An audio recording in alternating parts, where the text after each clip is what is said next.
पीड़ित के घर पहुंचे सीएम डॉक्टर मोहन यादव।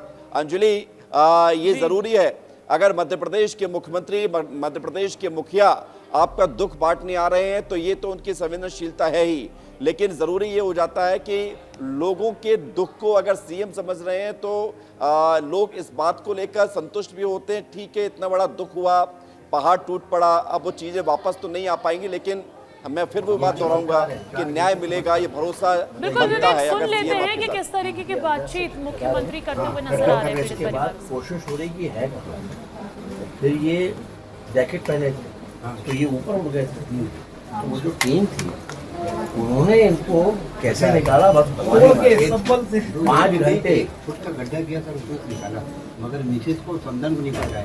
मेरा एक नाती था, वो बच गया, निकल गया। हाँ, वो मेरे संदन का नाती था, वो निकल गया। 5 घंटे की स्ट्रगल के बाद, मतलब वो आप लोग की सबकी दुआ थी का कोई चांस तो था ही। दुआ नहीं के खास हम ऊपर वाले की महिमा सर को कुछ कर नहीं सकते, मगर सबकी दुआएं हैं तो हम दिख रहे हैं यहाँ पे। ये तो हम भी तो हम बाहर इसलिए नहीं निकले कि 3 दिन हमारे अंदर पानी में डूबे हैं सर। मैं निकल के करूँगा क्या? मेरे को तैरना भी आता, लाइफ जैकेट भी थी, मैं चाहता सबसे पहले निकल जाता। मैं सोचा अब नाव डूबेगी, अब नाव डूबेगी, मगर आखिर तक उतना पूना अभी तक निकला है बाहर।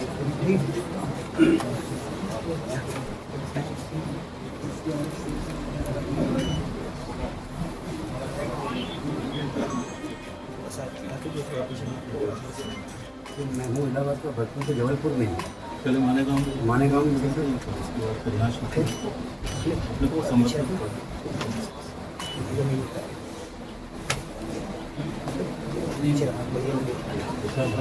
दुआ है आप लोगों के साथ आशीर्वाद।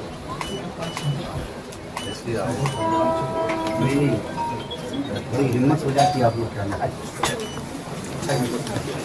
पीड़ित परिवारों से जो बातचीत की है सीएम डॉक्टर मोहन यादव ने, उसको आप सुन पा रहे होंगे, और अगर नहीं सुन पा रहे हैं तो जो पीड़ित है उन्होंने एक बात ज़रूर कही कि बड़ी हिम्मत हो जाती है आप लोगों के यहाँ आने से, और इस बात को संवेदनशील मुख्यमंत्री बखूबी समझते हैं। और यही वजह है कि अपने स्तर पर 1-to-1 चर्चा करने के लिए और पीड़ितों की आप बीती को जानने के लिए, उनके दुख को समझने के लिए सीएम डॉक्टर मोहन यादव उनके बीच पहुंच रहे हैं, उनके घर जाकर उनके बीच पहुंच रहे हैं। और सीएम पहुंचे तो उनके साथ डिप्टी सीएम और जबलपुर के प्रभारी मंत्री जगदीश देवड़ा मौजूद रहे। मंत्री राकेश सिंह, जो पहले से ही इस पूरी स्थिति पर नजर बनाए हुए हैं, वो भी सीएम को कुछ अपना इनपुट देते हुए और रेस्क्यू ऑपरेशन से जुड़ी हुई जानकारियां देते हुए नजर आए। और आप बीती सभी की सुनते हुए सीएम डॉक्टर मोहन यादव नजर आ रहे हैं। हमको नहीं मालूम, मगर वो आवाज दे रहा था, घबराना नहीं, बस आपने सुना खुद ही। 3-4 घंटे मैंने अपनी जिंदगी का स्ट्रगल देखा, और सारे लोग हमारे पानी में डूबे थे।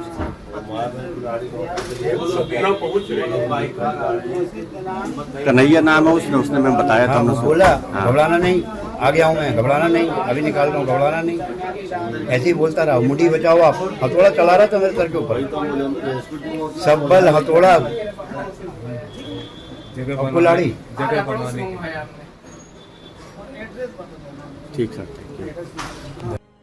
इसने निकाला था, उससे भी हमने बात। तो रियाज, ये वही व्यक्ति है जिनसे सीएम डॉक्टर मोहन यादव ने भी बातचीत की, और इस पूरे हादसे में जो सुरक्षित किस्मत से वापस लौट आए, अपने घर लौट सके, लेकिन जो मंजर उन्होंने देखा है उसे वो बयां करते हुए सीएम डॉक्टर मोहन यादव से नजर आए। वो बता रहे हैं कि किस तरीके से वहां पर चीख पुकार मची हुई थी, कैसे वहां पर लोग अपनी जिंदगी के लिए चिल्ला रहे थे, अपनी जान बचाने के लिए इधर उधर भाग रहे थे। पीड़ित के घर पहुंचे सीएम डॉक्टर मोहन यादव और उसके बाद उनसे बातचीत भी की। और रियाज क्या कह रहे हैं, सुनते हैं।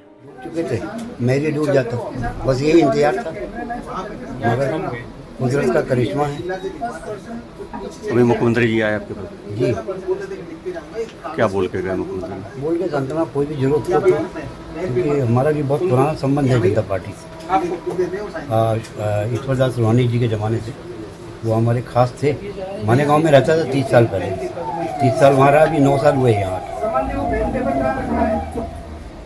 ठीक, थैंक यू।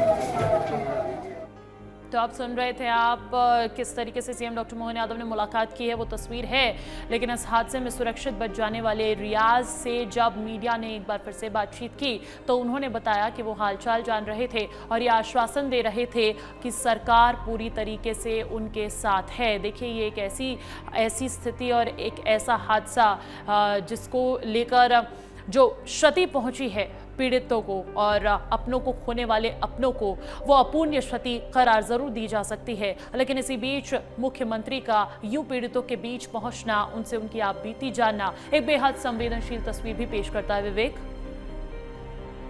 बिल्कुल, और अंजलि सबसे ज़रूरी भी है क्योंकि इस वक्त ऐसे कई सारे परिवार हैं जिन्होंने अपनों खोया, और रियाज की हम तस्वीर दिखा रहे हैं। रियाज वो शख्स हैं जिन्होंने मिरेकल दिखाया है, चमत्कारिक ढंग से उनकी जान बची है इस पूरे हादसे के बाद। अच्छी बात ये थी, देखिए लाइफ जैकेट इनके पास थी इसलिए ये बच गए।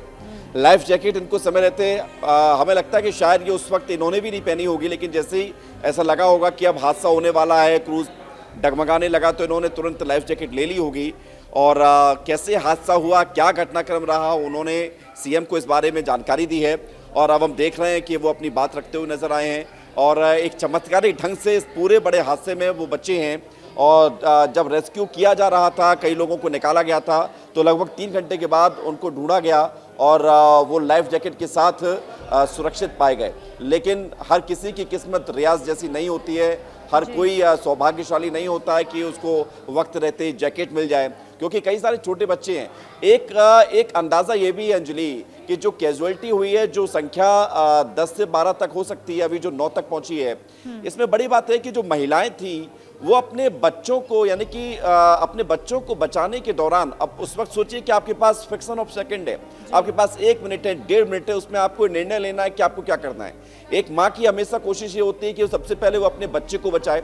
तो एक जैकेट में चूंकि एक ही व्यक्ति बच सकता है, तो ऐसा भी संभव रहा होगा उस वक्त जब ऐसा अफरा तफरी मची होगी, हर किसी को अपनी पड़ी होगी, हर कोई को ये लग रहा होगा कि वो जैकेट ले ले, तो उस वक्त माँ अपने बच्चों को पकड़कर बच्चों को बचाने की जद्दोजहद में संभवतः इस पूरे घटनाक्रम का शिकार हो गई और उनकी जान चली गई। जहां पर एक माँ अपने बेटे से मरने के बाद भी जुदा नहीं हो रही थी और दोनों के पास सिर्फ एक ही लाइफ जैकेट थी, एक ही लाइफ जैकेट अटकी हुई थी और वो भी पता नहीं कि वो वक्त पे उनको मिल पाई थी या नहीं मिल पाई थी। बिल्कुल यही बात है, क्योंकि अगर लाइफ जैकेट होती, जितने लोग ऊपर थे, अगर उनके पास लाइफ जैकेट रही होगी तो वो सब बच गए होंगे। लाइफ जैकेट अगर आपने पहन रखी है या पकड़े हुए भी उसको अच्छे से, आप डूब नहीं सकते हैं। आप डूब नहीं सकते हैं। डूब तब सकते हैं जब आप लाइफ जैकेट में हैं और जिस क्षेत्र में हैं, जिस जगह पर हैं, वहां पर वाटर लेवल इतना बढ़ जाए कि आपको ऊपर आने के लिए स्पेस ही ना मिले। मतलब एक जगह पर जो हम देख रहे हैं, जहाँ पर बहुत सारे लोग हैं, जो कैबिन है, जो चैम्बर बना हुआ है, वहाँ पर पानी जब ज़्यादा भर गया होगा और जब जैसे ही ये क्रूज़ पलटा, अगर ये क्रूज़ पलटता भी नहीं तो भी इतना बड़ा हादसा नहीं होता, क्योंकि पानी भर गया अचानक से, इतना समय नहीं मिला। टाइटैनिक का जिक्र आज हमने एक बार किया था, दोबारा से उसको करना ज़रूरी है। टाइटैनिक मूवी सबने देखी है और उस टाइटैनिक मूवी में जैसे पानी भर रहा था, किसी के पास कोई ऑप्शन नहीं थे। ऐसी ही स्थिति यहाँ बनी, किसी के पास कोई विकल्प नहीं बना, किसी के पास कोई ऐसा चारा नहीं बचा कि वो कुछ कर सके। लिहाजा जिसके पास जैकेट थी वो बच गया, जिसको नहीं मिली और समय रहते नहीं मिली वो इस हादसे का शिकार हो गया।